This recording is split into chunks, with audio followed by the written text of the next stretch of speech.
जम्मू शैली की अगर हम स्थापना की बात करें तो मध्यकाल में क्या है, इसकी स्थापना होती है।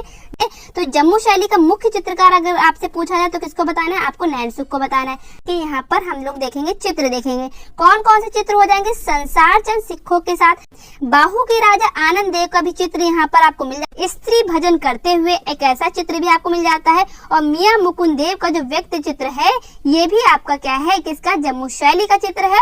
और किस चित्रकार ने बनाया है, तो ये किसने बनाया, नैनसुख नामक चित्रकार ने बनाया है। ठीक है, राजा उजागर सिंह परिचारिकाओं और बच्चों के साथ टांकरी लिपि का सर्वाधिक प्रयोग किस शैली में हुआ है, तो आपको याद रखना है किस शैली में हुआ है, तो आपको जम्मू शैली यहाँ पर याद रखना है। जम्मू शैली का चरमोत्कर्ष काल किसके समय को कहा जाता है, तो राजा रणजीत सिंह के समय को जम्मू शैली का चरमोत्कर्ष काल कहा जाता है। राजा रंजीत सिंह के काल को जम्मू शैली का चरमोत्कर्ष काल कहा जाता है। जम्मू राज्य के क्या है, ये उत्तर पश्चिम में पड़ता है, कौन सा, पुंछ क्षेत्र आपका हो जाएगा। ठीक है, पुंछ जो है किसकी उपशैली हो जाएगी, तो ये भी आपकी पहाड़ी शैली की उपशैली हो जाएगी। क्वेश्चन आपका ये बनता है कि ये वाली शैली आपकी कौन सी, किस शैली के अंतर्गत आती है, पुंछ शैली किसके अंतर्गत आती है, पहाड़ी शैली के अंतर्गत आती है, जम्मू शैली किसके अंतर्गत आती है, या बिलासपुर शैली किसके अंतर्गत आती है, सिख शैली किसके अंतर्गत आती है। तो इस तरीके से छोटे छोटे क्वेश्चन बनते हैं, लेकिन ये क्वेश्चन आपको तभी समझ में आएंगे जब आपने ये शैली आपने पढ़ रखी होंगी, जब आपने चीजें पढ़ी होंगी तभी आप वहां पर आंसर दे पाएंगे। ठीक है, तो यहाँ पर मैंने आपको क्या बताया, जो शैली में किस तरीके के रंगों का यूज हुआ, तो मिश्रित रंगों का यूज हुआ पुंछ शैली में महिलाओं को टोपी पहने दिखाया गया, ऐसा चित्रांकन आपको पुंछ शैली में मिल जाता है।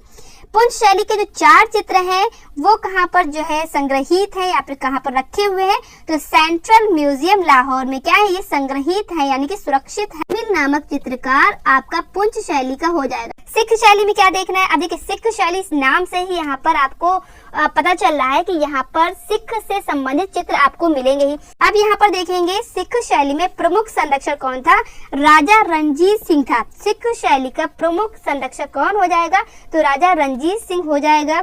इस चित्रकला के प्रमुख केंद्र में क्या है, आपको क्या याद रखना, लाहौर हो जाएंगे, अमृतसर हो जाएंगे, ऊना हो जाएंगे, और आनंदपुर और कपूरथला और पटियाला, ये आपके क्या है प्रमुख यानी कि मुख्य रूप से क्षेत्र आएंगे किसमें, तो आपको याद रखना सिख शैली में आएंगे। ठीक, 1875 में अंग्रेजों ने एक कला स्कूल की स्थापना की जिसका क्या नाम था, लाहौर यानी कि Mayo school of art Lahore. ठीक है, Mayo school of art Lahore जो स्कूल का नाम हो जाएगा। उसकी स्थापना किसने की थी, तो अंग्रेजों ने की थी। कब की थी, तो 1875 में की थी। कई शैली के प्रमुख चित्रकार कौन कौन से हो जाएंगे, अल्लाह बख्श हो जाएंगे, मल्लाराम हो जाएंगे, हरि सिंह हो जाएंगे और कपूर सिंह है, ये सिख शैली के यहाँ पर चित्रकार हो जाएंगे। प्रमुख चित्र यहाँ पर देखेंगे कि कौन कौन से प्रमुख चित्र हो जाएंगे सिख शैली के अंतर्गत। ठीक है, तो यहाँ पर गुरु नानक का व्यक्ति चित्र मिल जाएगा। गुरु गोविंद सिंह घोड़े पर सवार यानी गुरु गोविंद सिंह को क्या है, घोड़े पर सवार यहाँ पर चित्रित किया गया है, जो आपका बहुत इंपॉर्टेंट चित्र हो जाएगा। किस शैली का हो जाएगा, तो आपको सिख शैली का हो जाएगा। शैली में सिखों के सारे यानी कि सिखों के आपके कितने गुरु हैं, 10 गुरु हैं, और 10 के 10 गुरु का अंकन यहाँ पर आपको सिख शैली में मिल जाता है। बिलासपुर कलम का इतिहास राजा दीपचंद से आरंभ होता है। कब से, दीपचंद से यहाँ पर आरंभ होता है। ये राजा देवीचंद बिलासपुर शैली के अत्यंत कला प्रेमी शासक थे और इन्होंने क्या है कई कलाकारों को आश्रय प्रदान किया। बिलासपुर शैली में आपको एक चित्र आपको रागिनी सोरती का चित्र मिल जाता है।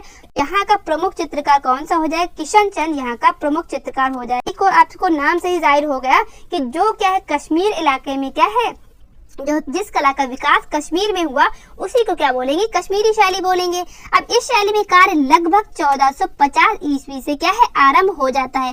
धीरे धीरे इस शैली में क्या है नवीनताओं का धारण हो जाता है, यानी कि नवीनता यानी कि नयापन आता है और राजस्थानी और पहाड़ी शैली से हट करके, हालांकि है तो आपकी ये पहाड़ी शैली के अंतर्गत, लेकिन यहाँ पर अलग भी शैली कह सकते हैं कि यहाँ पर राजस्थानी और पहाड़ी शैली से हटकर एक नई शैली का विकास होता है, जिसको हम लोग क्या बोलते हैं, कश्मीरी शैली बोलते हैं। अल्लामा तारानाथ ने कश्मीर के हंसराज एक कलाकार था उसका उल्लेख किया, जो क्या है एक मूर्तिकार भी था और चित्रकार भी था, यानी कि चित्रकार के रूप में और मूर्तिकार के रूप में दोनों में इसने क्या है काम किया। इसी ने कश्मीर शैली को एक नवीन दिशा प्रदान की। ठीक है, बात करते हैं कश्मीर में क्या है रामायण और कृष्ण लीला से स्फुट चित्र भी मिल जाते हैं। चित्रों पर संस्कृत के श्लोक भी लिखे हुए हैं। अब ये आधारित आपको लगभग आपको 44 चित्र आपको इस शैली में मिलते हैं। भद्र चरित्र से संबंधित चित्र आपको किसमें मिल जाते हैं, तो आपको कश्मीरी शैली में मिल जाते हैं। क्वेश्चन, शैली को उस्ताद शालीवाहन नामक चित्रकार ने 1624 से 25 में बना है। ठीक है, याद रखेंगे। पुरुषों को क्या धोती और उत्तरी पहने दिखाया, यानी कि कह रहा है कि जो आपकी कश्मीरी शैली है तो यहाँ पर आपको, यानी कि यहाँ पर आपको कैसे जो पुरुष आकृति बनी है उनको क्या है धोती और उत्तरी यहाँ पर पहने दिखाए गए हैं।